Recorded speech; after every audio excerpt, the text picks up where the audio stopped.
बहुत समय पहले की बात है। राजस्थान के एक छोटे से गांव चंद्रपुर में एक रहस्यमयी और डरावनी घटनाएं होने लगी थीं।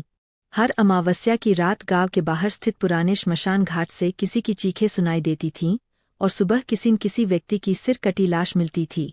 लोगों का कहना था कि ये काम एक सर काटने वाली चुड़ैल का है।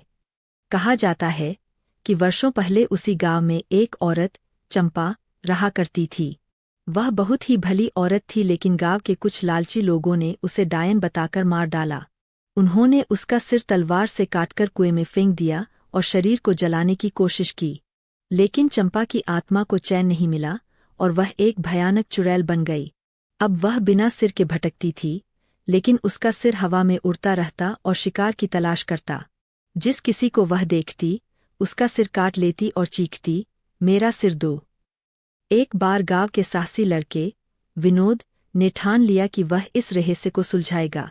अमावस्या की रात वह अकेले उस श्मशान घाट पर गया, हाथ में कैमरा और गंगाजल लेकर।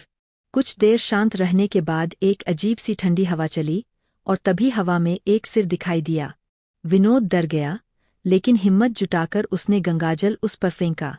एक तेज चीख के साथ वह सिर जमीन पर गिर पड़ा और अचानक एक बिना सिर की चुड़ैल प्रकट हुई।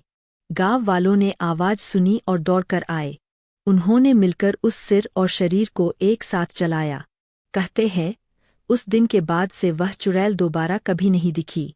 लेकिन आज भी अगर कोई उस श्मशान के पास रात को जाता है तो हल्की सी आवाज आती है, मेरा सिर दो।